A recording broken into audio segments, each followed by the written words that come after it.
আমার ক্লাবের পরিভাষাটা একটু আলাদা আছে। এত বছর ক্লাবের পরিভাষা পশ্চিমবঙ্গে রাজারহাট নিউ টাউনে চলেছে কি খেলা, মেলা, পুজো, পিকনিক। কিন্তু আমি মনে করি যদি ক্লাব সংগঠন চায় তাহলে এলাকার প্রতিটা জিনিসে উন্নয়ন করতে পারে। ওনারা চাইলে 5 কোটি টাকা পুজোতে না খরচা করে 50 লাখ টাকা পুজো করে 4.5 কোটি টাকা দিয়ে এলাকারও ডেভেলপমেন্ট করতে পারে। আমি ভোটের আগে মানুষকে কথা দিয়েছিলাম ভালো রাস্তা হবে, জল জমাট সমস্যা শেষ হবে, আলো হবে, সঙ্গে আমি বলেছিলাম রেক্সওয়ানি হসপিটালকে আমি মাল্টি স্পেশালিটি হসপিটাল করব। সেটা খুব শিগগিরই করব, নিশ্চিত থাকুন। আশা করছি এই বছর শেষ হওয়ার আগে রেক্সওয়ানি মাল্টি স্পেশালিটি হসপিটাল হবে।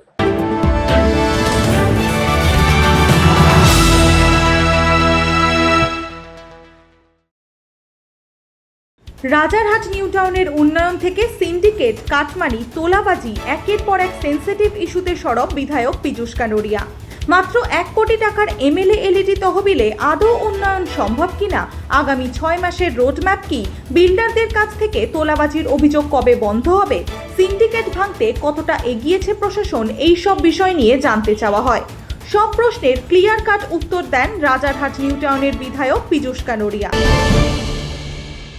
পীযূষজি, আপনি ওয়ান অফ দোজ এমএলএস, আমি বলবো ফিউয়েস্ট রেয়ার এমএলএস যে নির্বাচনের আগে এবং তার পরেও নির্বাচনী এলাকার ভেতরে অলিতে গলিতে গিয়ে আপনারা হেঁটে বিভিন্ন লোকের সাথে কথা বলছেন, দেখা করছেন, তাদের প্রবলেম সলভ করছেন নিজে গিয়ে। সেটা আপনি নির্বাচনের আগেও করেছেন, নির্বাচনের পরেও করেছেন। আমার প্রশ্ন, এমএলএ ফান্ড বেড়েছে, 70 লাখ থেকে 1 কোটি হয়েছে, কিন্তু এই যে আপনারা ঘুরছেন এত বড় এলাকা, এত প্রবলেম, তার 1 কোটি টাকা কি ইনাফ সেই প্রবলেমগুলো সলভ করার জন্য, ডেভেলপমেন্ট আনার জন্য? আপনার এলাকায় আপনার কি মনে হচ্ছে? প্রথমে নমস্কার আপনাকে। এমএলএ ফান্ড যে ফান্ডটা, এই ফান্ড হচ্ছে মানুষের কাজের জন্য। কারো যদি পরিষেবার ভিতরে অ্যাম্বুলেন্স দরকার হলো, কারো কোনো প্রবলেম হলো হঠাৎ, যেটাকে আমি একটু হেল্প করতে পারলাম, কারো মেডিকেল হেল্প করে দিলাম, সাময়িক। আর এলাকা উন্নয়নে যদি আপনি কথা বলেন, যেভাবে আগের সরকার চুরি করেছে টাকাগুলো, মানুষের কাজের টাকাগুলো তছরূপ করেছে, মানুষের একটাও কাজ করেনি, সম্পূর্ণ টাকা চুরি করেছে। আজকের দিনে তাদের কাজ করতে গেলে যা টাকা তারা চুরি করেছে তার ডাবল টাকা এখন খরচা হবে।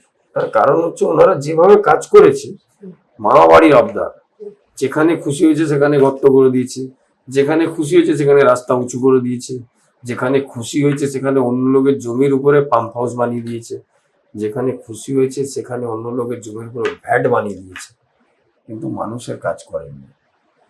ফান্ড যদি আপনি বলেন, এই সরকার মানুষের জন্য কাজ করতে এসছে।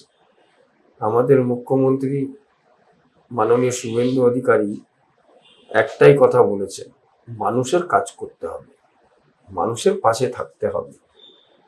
মানুষ যেন কোনোদিন এটা না ভাবুক যে ওনার পাশে সরকার নেই। তাই তো উনি যেদিনকে চেয়ারে বসেছে সেদিন থেকে কাজ শুরু করে দিয়েছে। গলিতে গলিতে যেমন আপনি আমাকে বলছেন, ঠিক তেমন ভাবে আপনি দেখুন কোন কোনা বাকি আছে যেখানে উনি পৌঁছচ্ছেন না।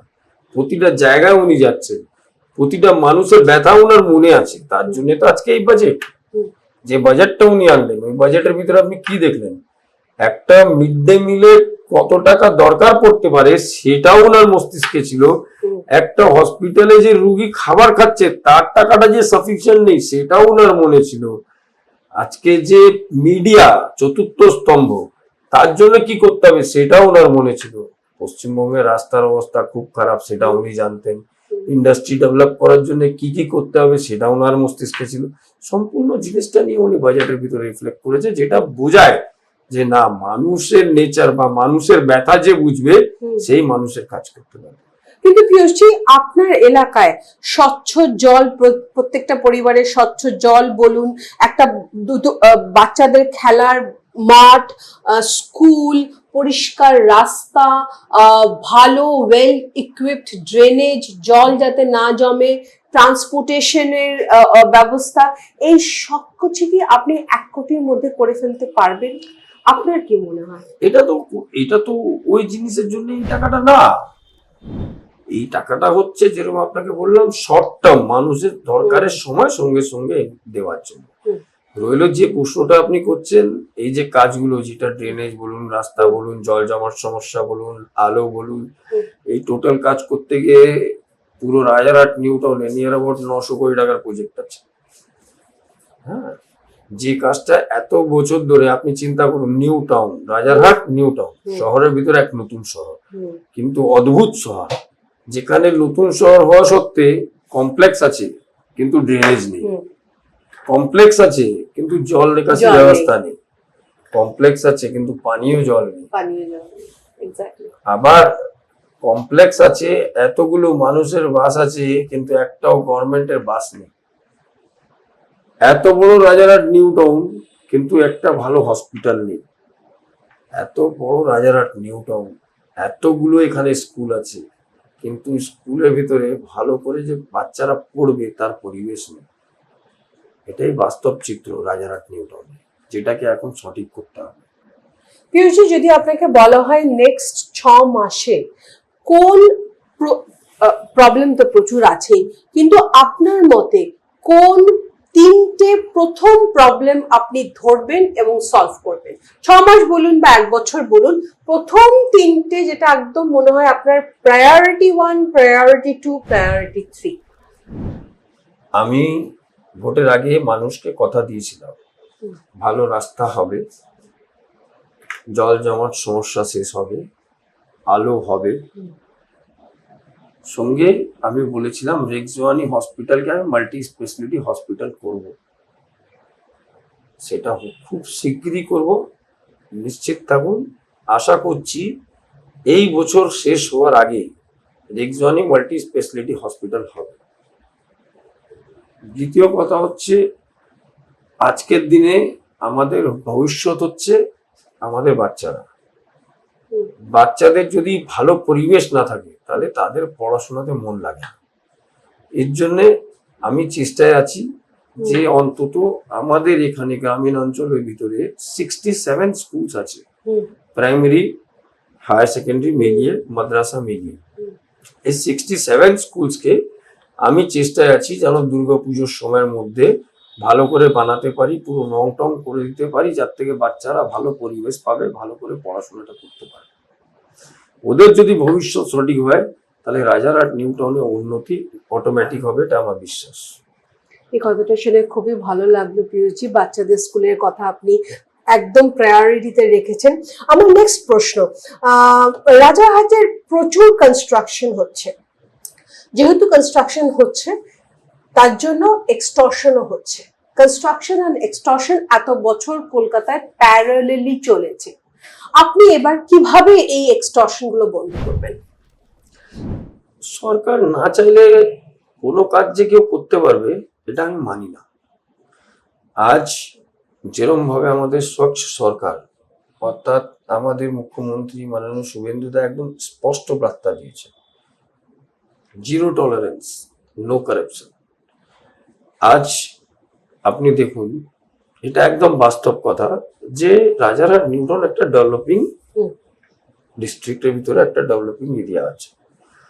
এই ডেভেলপিং এরিয়ার ভিতরে আপনি এত বছর দেখেছেন যে প্রমোটিং আর কারাপশন দুটো একসঙ্গে চলেছে, একদম বাস্তব কথা। কিন্তু এখন আপনি আর কারাপশন খুঁজে পাবেন না, এটা আপনাকে আমি নিশ্চিত বলতে পারি। প্রতিটা প্রমোটার আরামে কাজ করবেন, প্রতিটা প্রমোটার নিজের এরিয়ার মানুষদের সঙ্গে মিশে কাজ করবে, প্রতিটা প্রমোটার নিজের এরিয়ার ডেভেলপমেন্টের কাজ করবে। একটা প্রশ্ন জিজ্ঞেস করতে চাই যে তৃণমূল প্রত্যেক পাড়ায় পাড়ায় এই 15 বছর ধরে একটা ক্লাব কালচার তৈরি করেছে, সেই ক্লাব একটা সিন্ডিকেট চালায় এবং রাজারহাট নিউ টাউন এই জায়গাটায় সিন্ডিকেট রাজটা খুব বেশি ভাবে চলে। আপনি সিন্ডিকেটটা, এই র্যাকেট রাকাস সিন্ডিকেটটা ভাঙবেন কি করে, দমন এটাকে এটাকে এটাকে পুরোপুরি নষ্ট কি করে দেবেন? প্রথম তো হচ্ছে ক্লাব সংগঠন, আমি অন্তত মনে করি চাইলে এলাকার অনেক ভালো কাজ করা যেতে পারে। হুম, একটা ক্লাব এরকম সংগঠন আছে যার ভিতরে সবাই থাকতে পারে, হুম। কে তৃণমূল, কে সিপিএম, কে কংগ্রেস, কে বিজেপি, কেউ কোনো পার্টি করেই না, হুম, কেউ পাড়ার অনেক বিশিষ্টজন। আমার ক্লাবের পরিভাষাটা একটু আলাদা আছে। এত বছর ক্লাবের পরিভাষা পশ্চিমবঙ্গে রাজারহাট নিউ টাউনে চলেছে কি খেলা, মেলা, পুজো, পিকনিক। হুম। কিন্তু আমি মনে করি যদি ক্লাব সংগঠন চায় তাহলে এলাকার প্রতিটা জিনিসে উন্নয়ন করতে পারে। হুম। ওনারা চাইলে 5 কোটি টাকা পুজোতে না খরচা করে 50 লাখ টাকা পুজো করে 4.5 কোটি টাকা দিয়ে এলাকারও ডেভেলপমেন্ট করতে পারে। আজকে যদি একজন আমার ক্লাবের সামনে রাত্রিবেলা না খেয়ে ঘুমায়, এর থেকে বড় ব্যথা হতে পারে কি? আজকে যদি আমার ক্লাবের সামনে কোনো বস্তি বাড়ি আছে, তার বাচ্চাদের স্কুলে ফিস দেওয়ার জন্য পয়সা নেই, ওর বাচ্চাকে পড়াতে পারছে না, ওর বাচ্চাটাকে যদি পড়াতে পারে তাহলে ক্লাবের নামটা তার থেকে ভালো হবে না পুজো থেকে শুধু ভালো হবে? এটা আমাদের বুঝতে হবে। ক্লাব মানে সোসাইটি, ক্লাব মানে এনজিও। অনেকজন এর পরিভাষাটা পশ্চিমবঙ্গে শেষ করে ফেলেছে। হুম। ব্যাপার হচ্ছে কি, এত বছর ক্লাবকে নেতারা ইউজ করেছে পয়দা তোলা হিসাবে। হুম। ঠিক যেমন ভাবে আপনি দেখবেন হুম। সিভিক ভলেন্টিয়ার, এই যে বাচ্চারা যারা ভবিষ্যৎ গুলো ভালো হতে পারতো, হুম। চাইলে এনাদেরকে পুলিশে ট্রেনিং দিয়ে ভালো করে ওনাদেরকে ইউজ করতে পারতো, তাদেরকে এরকম ভাবে হাত পাততে শিখিয়ে দিল শুরু থেকে এই আগের সরকার। পিয়ুষজি, রাজারহাট নিউ টাউনে land owners, builders, brokers, syndicate ওনার্সদের একটা নিজস্ব গোষ্ঠী আছে এবং এই গোষ্ঠীকে কন্ট্রোল করতো এতদিন কাউন্সিলর্স আর এমএলএস। এবং আপনি, আমি, আমরা সবাই জানি সেখান থেকে সবকিছুই যেত ক্যামাক স্ট্রিটে। দেবরাজের এগেনস্টে তরুণজ্যোতি তিওয়ারি বিশাল সোচ্চার হচ্ছেন এবং ঠিক ন্যায়ভাবে সোচ্চার হচ্ছেন। আমার প্রশ্ন আপনাকে, আপনি যখন প্রথম এমএলএ হয়ে বসলেন, এলেন, আপনি তার আগেই এলাকাটাকে ভালো করে জানতেন, কিন্তু আপনি এই যে এই সিস্টেমের সাথে আপনার মানসিকভাবে অ্যাডজাস্ট, আপনি যেরকম মানুষ, আপনার মানসিকভাবে অ্যাডজাস্ট করতে কিরকম, মানে কতটা অসুবিধা হয়েছিল, আপনার কি মনে, মানে কিরকম অনুভূতি হয়েছিল, হোয়াট ওয়াজ ইউর এক্সপিরিয়েন্স? এই পুরো মার্কি সিস্টেম যেটা চলছে, এক তো সেটা আপনাকে ভাঙতে হবে, আগে সময় গিয়ে এটাকে পুরো স্যানিটাইজ করতে হবে, কিন্তু এক্ষুনি এই মোমেন্টে, সেটা তো একদিনে হয় না, এই মোমেন্টে আপনি কিভাবে অ্যাডজাস্ট করেছিলেন ওই সিস্টেমের সাথে? আমাকে সিস্টেমের সঙ্গে অ্যাডজাস্ট করার কোনো দরকার পড়েনি। এক রাত বেরিয়েছি, তাতেই সব সিস্টেম উল্টো হয়ে গেছে, সবাই বুঝে গেছে। রইল যে বলছেন হমুকের সঙ্গে তমুকের সঙ্গে, তো আশা করি আর হমুক তমুক কেউ বেরোবে না খুব তাড়াতাড়ি, অন্তত 6-7 মাস তো আমার মনে হয় যে কেউ বেরোবে না। আর এত বছর চুরি করেছে, এখন বাড়িতে আরাম করুক, একটু পরিবারকে টাইম দিক, টাকা তো অনেক কামিয়েছে, তাই না? সুস্থভাবে যদি বাঁচতে চায়, আশা করব নিজের বাড়িতে থাকবেন, আরামে বাচ্চাদের, বাড়ির লোকজনের ভবিষ্যৎ দেখবেন। আর যদি মনে করেন যে না আবার একটু আচার দিয়ে উঠতে হবে, তাহলে পড়তে কিন্তু 2 সেকেন্ডও লাগবে না, এটা নিশ্চিত থাকবে। পিয়ুষজি, রাজারহাট নিউ টাউন পুরো এই জায়গাটা কন্ট্রোল করতো সব্যসাচী দত্ত এবং দেবরাজ। সব্যসাচী দত্ত আজকে জেলের পেছনে, ওনার বাড়ি থেকে এবং ওনার গার্লফ্রেন্ডের বাড়ি থেকে বিশাল অ্যামাউন্টের টাকা এবং কেজি কেজি সোনা পাওয়া গেছে। আপনি আমাদেরকে একটু দর্শকদের সামনে বলুন যে এই যে সব্যসাচী দত্ত যে নেক্সাস চালাতো রাজারহাটে, কিভাবে এই মডাস অপারেন্ডি চালাতো? দেখেন, আপনি একটা জিনিস ভুলে যাচ্ছেন, এখানে যিনি লাস্ট টাইমে বিধায়ক, তিনি কিন্তু 40 বছর এরিয়াটা চালিয়েছে, 40 ইয়ার্স তিনি চেয়ারম্যান ছিলেন, তিনি বিধায়ক হয়েছেন। আজকে আপনি যার নাম নিচ্ছেন, তিনিও একসময় বিধায়ক ছিলেন রাজারহাটে। তারপর কিন্তু তিনি চলে গেলেন, তারপর উনি মেয়র হলেন। তখন মেয়র কিন্তু নিউ টাউনে ছিলেন না, বিধাননগর কর্পোরেশনে ছিল। এখন এটা তো রোল মডেল হয়ে উঠেছে তৃণমূলে, গার্লফ্রেন্ড নিয়ে ঘোরা, সোনা গয়না প্রপার্টি, এগুলো রোল মডেল তৃণমূলে। এসব দিয়ে উপরে এসে আপনি একটা জিনিস চিন্তা করুন, যিনি এখানকার বিধায়ক ছিলেন তিনি 6 মাসের মধ্যে 2400 প্ল্যান স্যাংশন করেছে। কোনোদিন শুনেছেন আপনি? 2400 plan was sanction at the time of January 2014 to June 2014। Can you imagine? একটা প্ল্যান দেখে অ্যাপ্রুভ করতে মিনিমাম টু মিনিমাম 8 ঘন্টা তো সময় লাগবে। তাহলে উনি 2600 প্ল্যান স্যাংশন করেছেন, এটা আমি বলছি না, এটা বিধাননগর মিউনিসিপাল কর্পোরেশনের রেকর্ড বলছি, আমি আরটিআই করেছি। তাহলে আপনি ভাবুন 2014 প্ল্যান আজকে 2025 আর 26-এও চলছে। অদ্ভুত লাগছে না? আপনি তো শুধু সোনা গয়না দেখছেন, আমি তো দেখছি যে জমি থেকে সোনা চুরি করে নিয়ে চলে যাচ্ছে এখানকার বিধায়ক যিনি আগে ছিলেন। ওই সোনা তো অনেক ছোট আছে যেটা বাড়ি থেকে বেরিয়েছে। কোনোদিন শুনেছেন যে ক্লাবের মাঠ বিক্রি হয়ে যায়? ক্লাবের নামে মাঠ, সেই ক্লাব নাকি রেজিস্ট্রি করার রাইট আছে, কোনোদিন শুনতে পেয়েছেন? কোনোদিন শুনেছেন যে একটা ক্লাব তার নামে একটা মাঠ অ্যালট করা হয়েছে, ওটা এক্সচেঞ্জ হয়ে যায়? এখানে আমি কনস্ট্রাকশনের জন্য দিয়ে দিলাম, আপনি আমাকে অন্যদিকে অন্য মাঠ দিয়ে দিন যেখানে আমি মাঠ রাখতে পারবো। শুনেছেন এগুলো? অদ্ভুত অদ্ভুত ঘটনার এক্সপিরিয়েন্স করছি আমি রাজারহাট নিউ টাউনে সারাদিন বসে।